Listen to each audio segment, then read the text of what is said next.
back to RPTV Weekly News Show. My name is Fred and my co-hosts are Allanis, Jabin, and Victoria. We present news that impacts on Regent Park and the surrounding areas. In this episode, we present the following news for the week January 17th to January 24th, 2023. City staff defends their decision to allocate 2023 SDP funds without consulting the SDP Planning Committee. Report of the SDP Community Building Working Groups. Regent Park United Soccer no longer having funding to continue free children's soccer program. City of Toronto unveils 2023 budget. New changes in programs coming to the corner at 200 to 240 Wellesley Street. Homelessness crisis, January 9th, 2023, open letter to City Council. COVID-19 and vaccination updates, and events and jobs in the Regent Park community. City staff defends their decision to allocate 2023 SDP funds without consulting the SDP Planning Committee.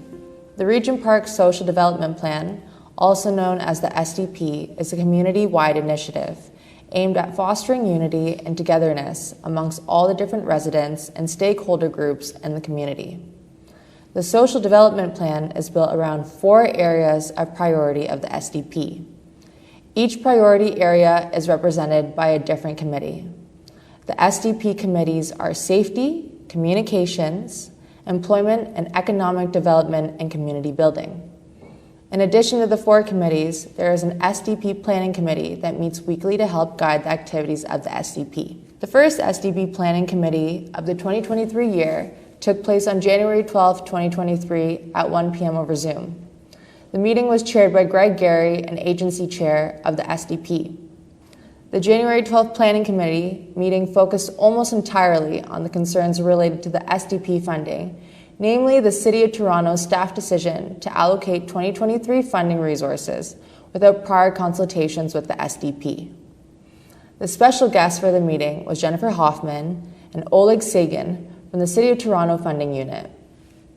Adonis Huggins, an agency member of the communications table, began the meeting by a review of the timeline for the 2022 funding, outlining the SDP's year-long deliberations that was held within the city.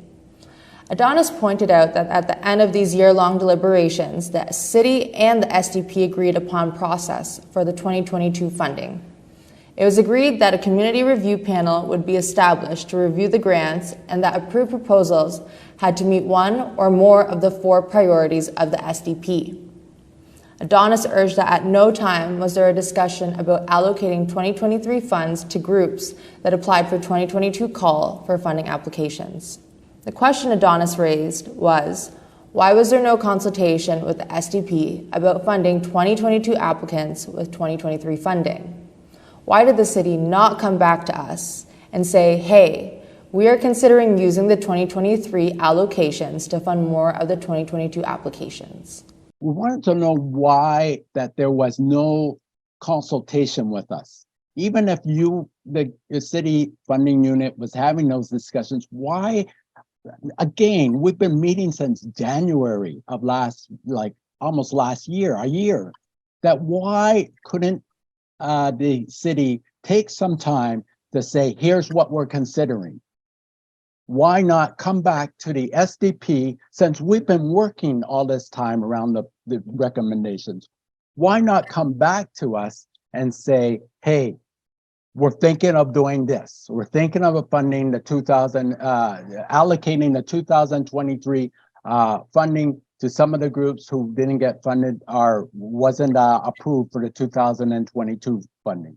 Why not have that discussion to us? In responding to this question, Jennifer Hoffman defended the city's position by making the argument that the SDP Planning Committee is in conflict of interest, as many of its members had applied for the grants and the city could not come back to the SDP. As you mentioned, Adonis, the 2022 process, it rolled out exactly as we had agreed to and discussed with the funding committee. So that includes, those priorities, the inclusion of working group members without conflicts on the panel. But that, and this answers, one of the questions you brought up, why we didn't, bring up the 2023 idea. It's because it was something that emerged in the middle of the review process. We said, we got way more applications than we thought we would get, which I think is it speaks to a few things. It speaks to the open grant call, but I think it also speaks to those priorities reflecting what residents and leaders in Regent Park are looking for. So that answers one piece of that. But so to address that response, senior staff from both community funding and community development, working with the review panel, identified this as an option that would greatly ease administrative burden on the applicants, so that we didn't see a handful of applicants get declined only to be asked to reapply within, whatever month time frame. We hear that feedback constantly from applicants regarding administrative burden, and the city doing everything we can to ease that. In terms of why we couldn't at that point say that here's an idea, it addresses need, it also addresses things we've heard from the committee repeatedly, let's go to them and ask for their feedback, is once we're in the middle of a review process, we can't have a side conversation with applicants to said review process. And because the members of the funding committee and the planning committee wear multiple hats in community, we couldn't go and say, let's have a collaboration on how we're going to approve or decline the applications that you've submitted and others. That wouldn't be transparent to the groups that aren't now a part of that conversation. And it's not something we could do. So that's why we didn't at that point. Following Jennifer's remarks, the chair opened the floor for additional questions. Ismail Afra, one of the SDP chairs, raised questions about transparency, arguing that the city communicated a call for a proposal in the amount of $500,000 and not a call for proposals for $1 million. Ismail asked whether the city thought of negative risk for doing so. Do you not feel that there's any, bad reasons or any negative reasons as to changing that? Or because you've listed all the positive reasons, which is more funding to people, administrative burdens. Do you not see any negative consequences of working with a group of people for a year, outlining every piece, and then communicating $500,000 would be funded? And then even previously, when they had recommended that we do the process for 2 years, you've said no to that, and then unilaterally then decide to go and spend another $500,000. Do you see no negative implications, or in your conversations when you're deciding this, did some negative consequences come to your mind? In response, Jennifer indicated that she did not see any negative consequences to the decision. No, we were looking to see how we could meet that need. Like that's our focus, and that's the focus every day when I show up to work. One potential negative that I could see, although this is a project funding stream, is that if groups had wanted to apply for every year of the funding and receive it every year of the funding, that there could be a feeling of loss there. I could see that. However, we're weighing a lot of things at once here, and it's a project funding stream. It's not core funding. In a follow-up question, Adonis argued that the city empowered an ad hoc review panel to make decisions about matters that should have been addressed to the SDP Planning Committee, rejecting the view that the SDP members were in conflict of interest. You gave the decision-making to the review panel to allocate the 2023 funding.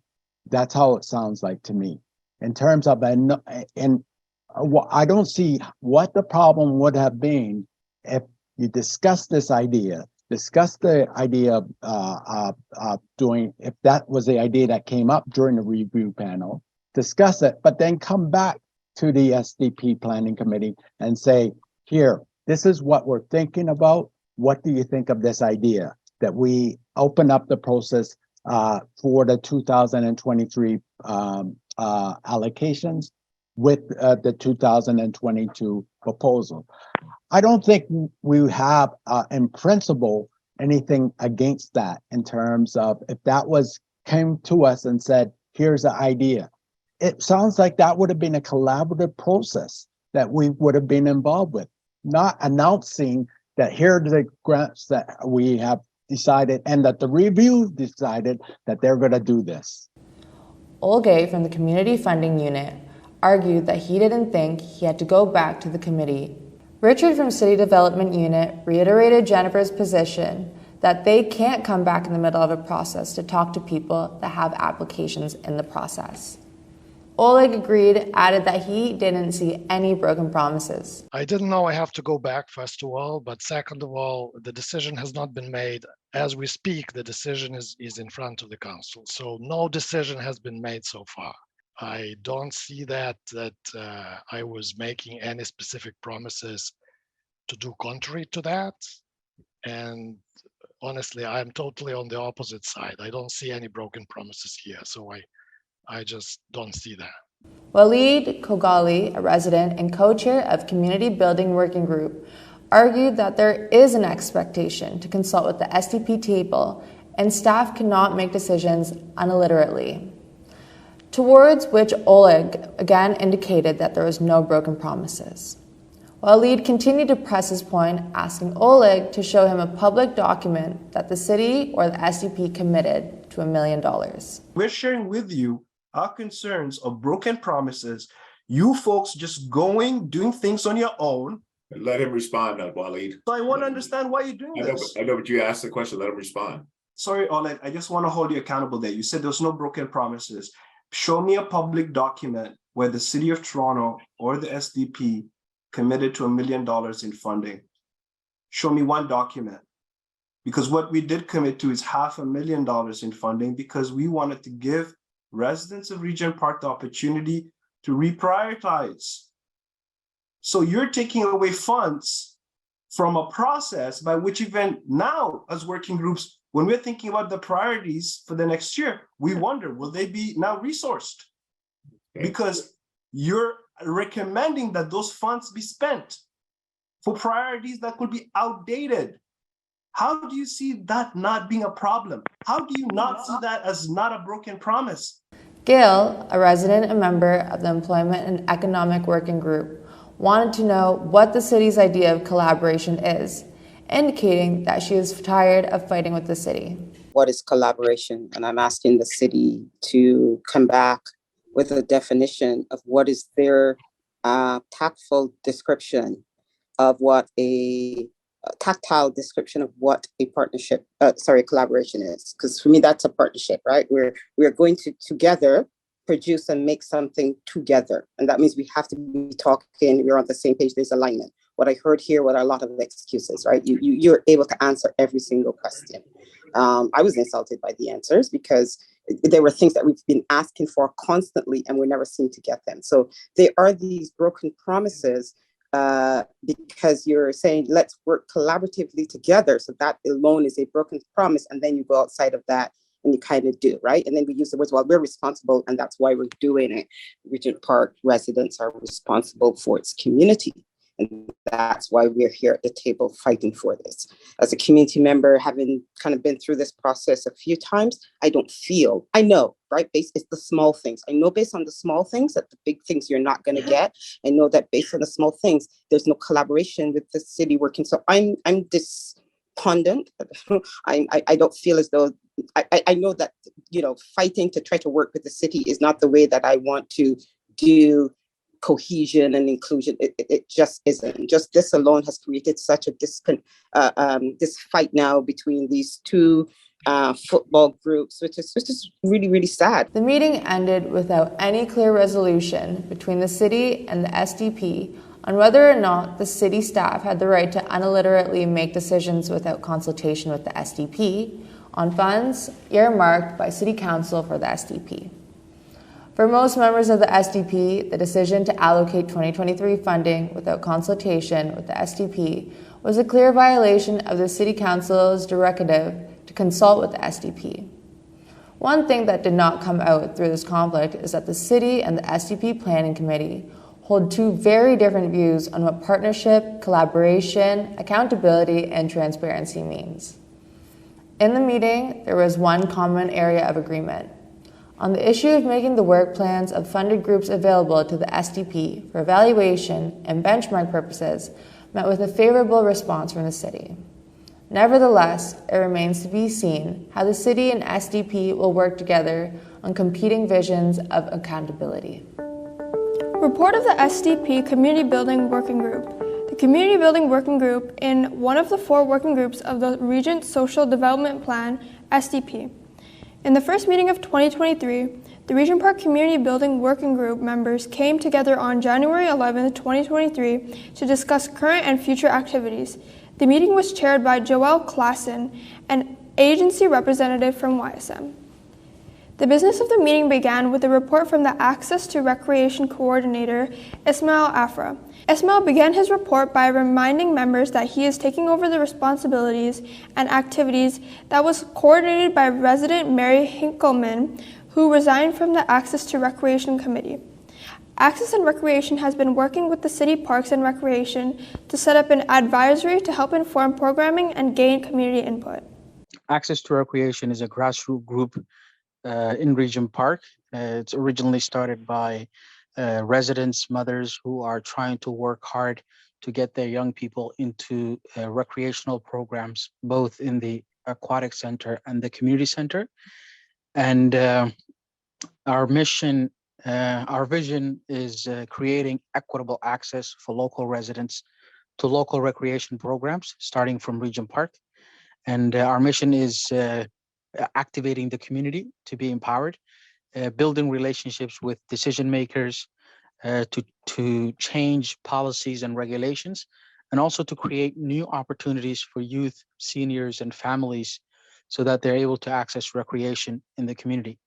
I have a few updates in terms of a project that the community building has been working on.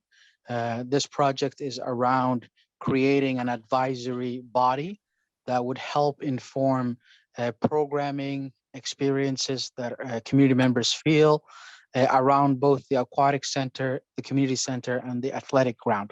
There will be an advisory body. There's an expected community meeting in February and early March, and an expected start in sometime in June. My ask to the community building working group is that those who were initially interested in this project, that if we can regroup, and if you've not been part of that group and you're interested in creating working on this, to join those efforts. Also, I have some other updates that are just related to access to recreation. We're looking for young people who are interested in jobs. So if you know a young person who's interested in working for the City of Toronto, please have them connect with me. Following Ismail's report, Paula Garcia, a YSM staff member, was invited to speak about the Evaluation and Benchmark Committee.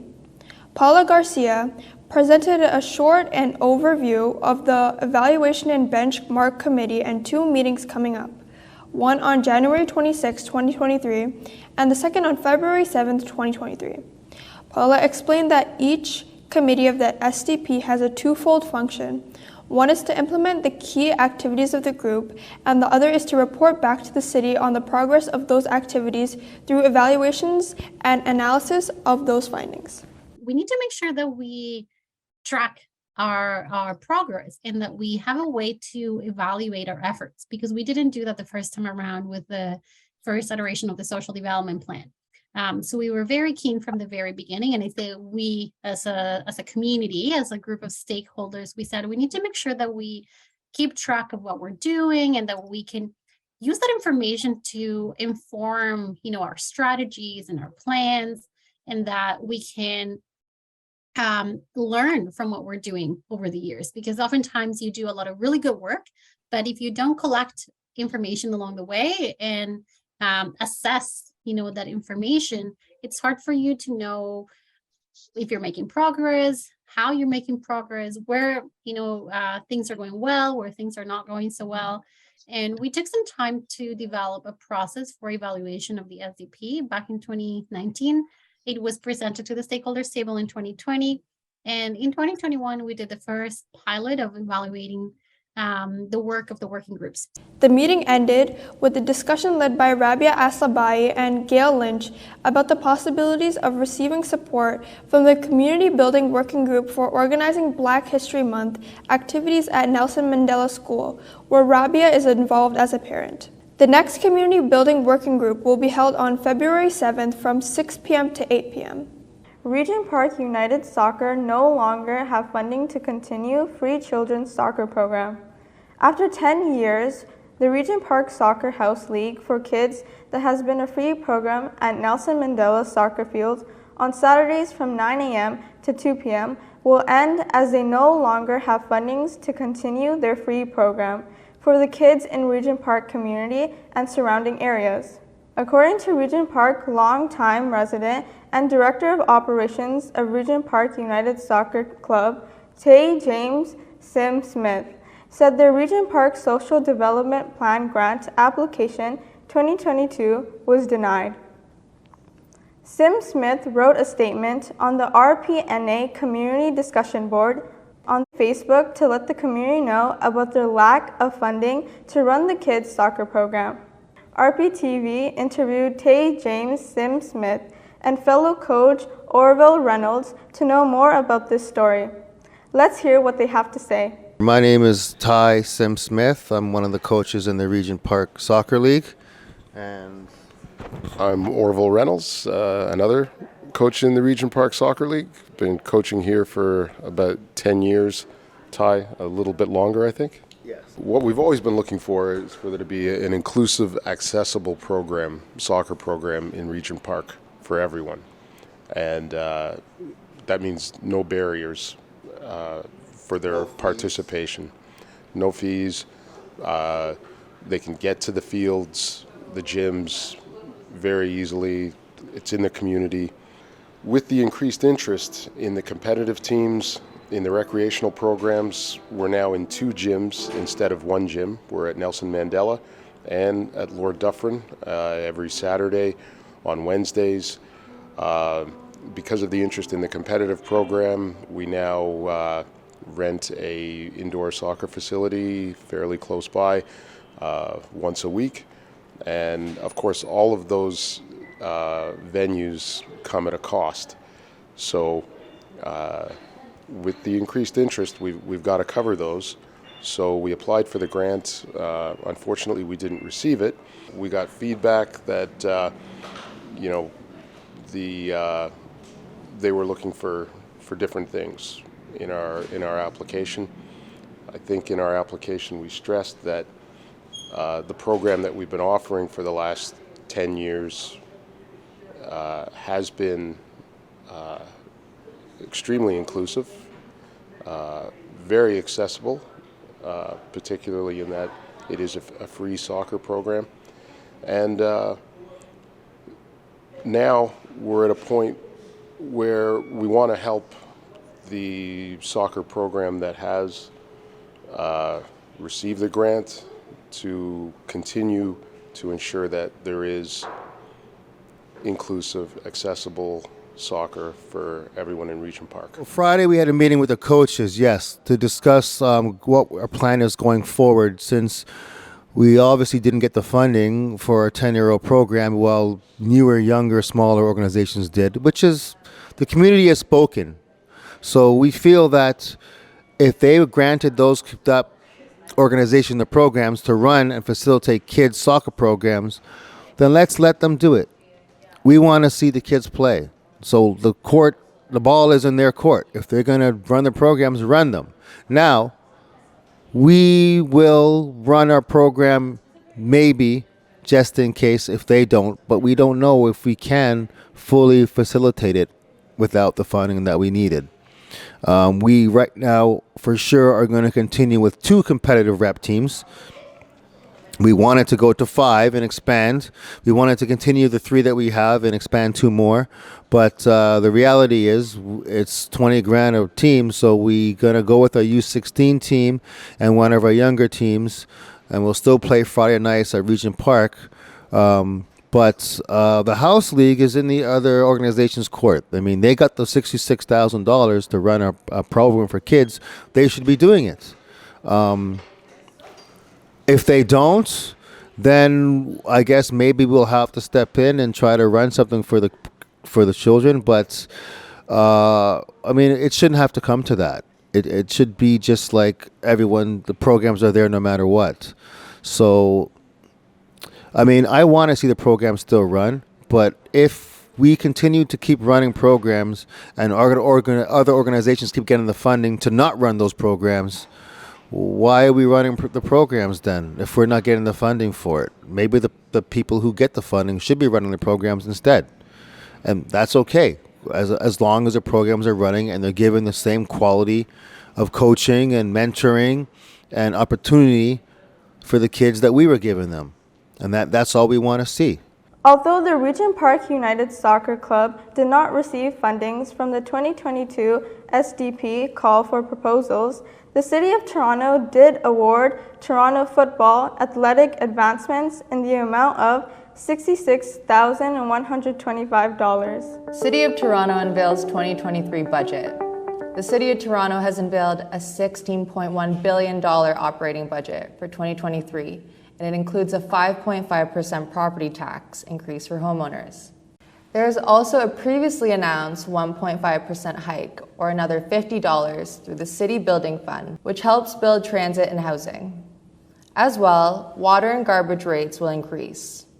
Mayor John Tory says he recognizes that it is a significant increase for homeowners, but it does deliver on a re-election campaign pledge to keep taxes below the inflation rate, which currently sits at 6.6%. Now, throughout the election, I campaigned on keeping the operating budget property tax increase below the rate of inflation.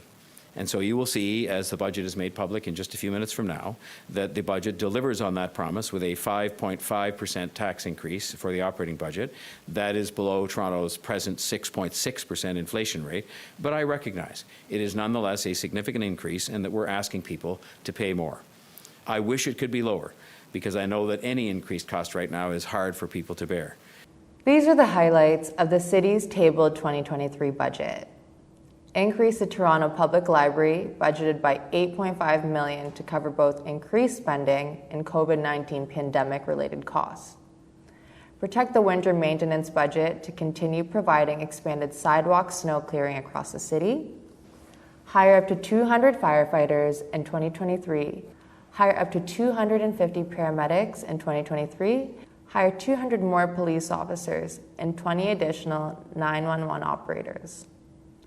Prioritize TTC service on routes and communities that need it most.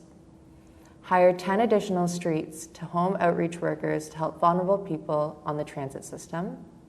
Increase housing supply through $18.85 million in funding for the multi-unit residential acquisition program.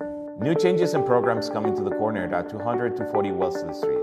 The corner at 200-240 Wellesley Street is making changes starting January 2023.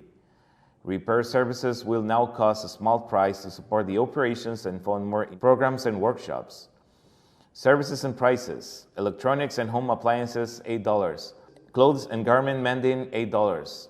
Large garment mending, $15. Computer and digital items, $12. Bigger appliances, $20. The corner also offers free services such as programs and workshops, computer usage, phone services, digital library, and seed library. With just $5, come and enjoy a very delicious and healthy vegetarian meals twice a week at the St. Jamestown Green Cafe at 240 Wellesley Street East, every Tuesday and Thursday from 12 p.m. to 4 p.m. The Corner Restored is now open every Monday from 2 p.m. to 5 p.m. Gently used clothes, items starting from $2 and up, and winter jackets for $10. The Corner has an ongoing commitment to serving St. Jamestown and making sure everyone has access to the services they need. If you have any suggestions for improvements to the services or need information, you can contact the St. Jamestown Community Corner at the corner 240 at stjamestown.org or call 416-964-6657.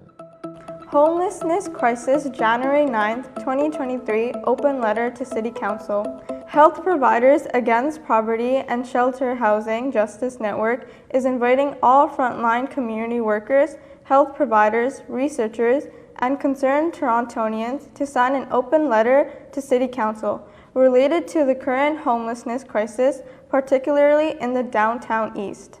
Community members are imploring the city to make the following changes. Open warming centers every year when the forecasted temperature for the day is 0 degrees Celsius or below, and ahead of inclement weather including freezing rain or snow. Reinstate low barriers 24/7, respite space until the shelter capacity and below 90%, as per the Toronto shelter standards. Keep existing hotel shelter spaces open and add at least 2,700 more non-congregate shelter spaces. Stop the eviction of encampments and the destruction of survival gear. Collaborate with all levels of government to build 10,000 rent-geared to income units immediately and 90,000 additional units to address the growing waitlist. COVID-19 and vaccination updates. Everyone 5 and older can get the COVID-19 and flu vaccine at the same time. Bivalent boosters target the original COVID-19 virus and the Omicron variants. Vaccine data. As of January 11, 2023, 216,196 Toronto residents have received a 5th COVID-19 vaccine dose administered in Toronto. Vaccine and wellness clinics in the neighborhood. Wellness clinics at 200 Wellesley Street East, The Corner, Tuesday from 1:30 p.m. to 7:30 p.m. Walk-ins welcome. Cold, flu, COVID-19 testing and treatment clinic at 40 Oak Street, Regent Park, CHC, every Wednesday at 3 p.m. to 6 p.m. Walk-ins only. Wellness Hub at 465 Dundas Street East, Regent Park, CHC, Thursdays from 1 p.m. to 6 p.m. Wellness Hub at 40 Oak Street, Regent Park, CHC, Saturdays from 9:30 a.m. to 12:30 a.m. Appointments recommended. Walk-ins accepted. And now Fred with events and jobs in Regent Park. Thank you. And now for events and jobs in Regent Park community. The Anti-Racism Project presents Healing with Tea, Rest is Powered on January 24th from 1 to 3 p.m. at the CSI Community Living Room at Dining Spectrum. The Anti-Racism Action Project also presents ARAP Free Learning Series happening in Regent Park. This is a 2-hour sessions about community-based learning, healing, and growing. The learning series focuses on anti-racism and communal solidarity in fun and engaging ways for everyone. Inner Truth Taiko Dojo is looking for people who would like to be part of a community taiko group as part of Anti-Racism Action Program learning series. To register or to learn more, please contact the ARAP team at arapproject1@gmail.com or Brenda Joy Lam at bell.net. Black Scholar Dollars and Healing as One presents Community Impact Project. Applications are now open until January 30th, 2023. For more information, visit blackscholarsdollars.com. Black African History Heritage Month. TNG Services invites you to join the launch event on February 1st from 6 to 8 p.m. at CNH 349 Ontario Street to celebrate Black African History Heritage Month. The event includes drumming, food, panel discussions, and more. For more information, contact elizabeth.ogun@tngcs.org. Jobs, grants, and trainings.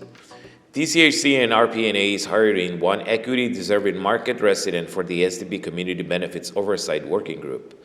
Application deadline is January 30th at 5 p.m. Email resumes and personal statements to talkregentpark@torontohousing.ca. For more information, visit rp4and5.ca. The Employment and Economic Development Working Group is currently accepting applications for the Workforce Integrator position. The position will support the design and implementation of the project through relationships, building, and communication with employers, organizations, and residents. If you are interested, please send your resume and cover letter using the link below. Parks, Forestry, and Recreation presents Building Skills Through Recreation, Pathway to Youth Employment. Get support with resume development, written assessments, and interviewing skills. Certifications will be given and guaranteed interview for available jobs.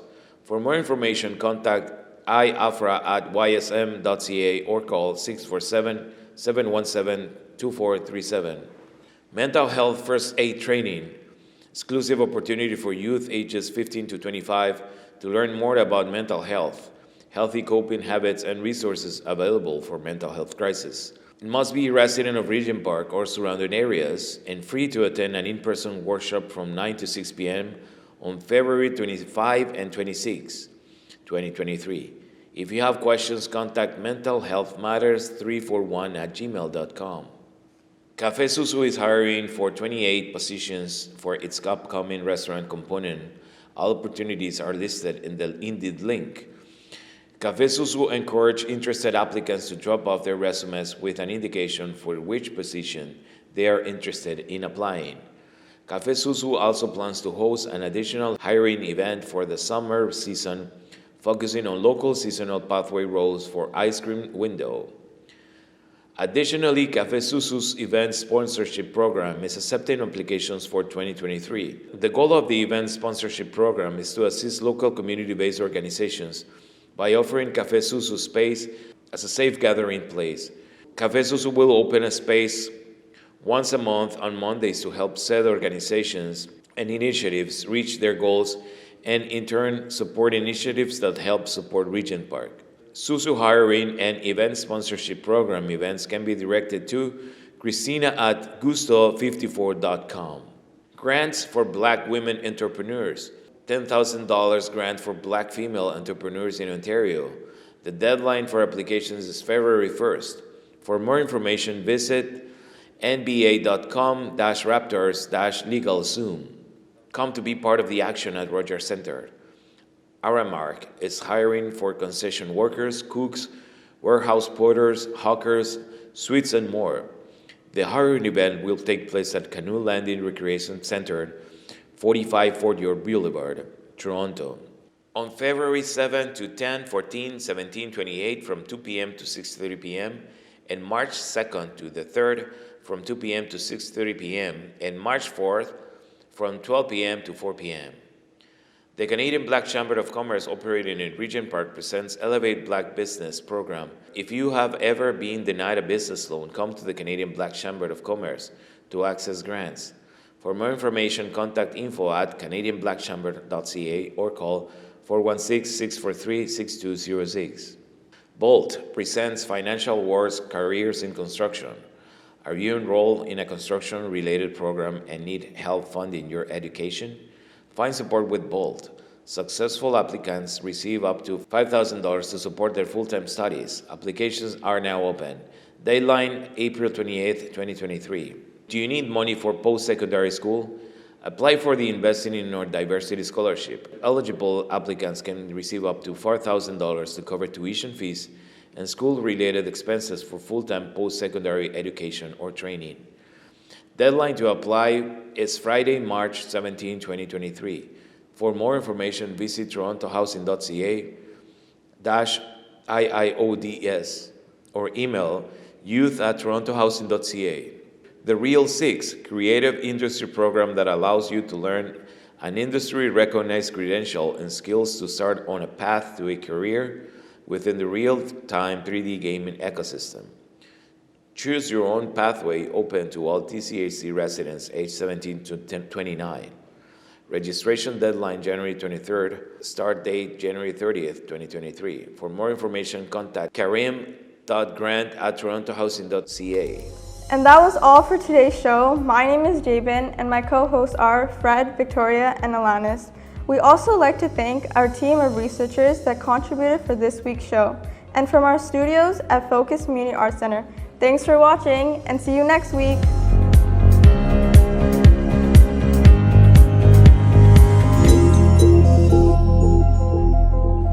Don't forget to like, comment, share, and subscribe to our YouTube channel. And please follow our social media platforms. For more information, check out our website.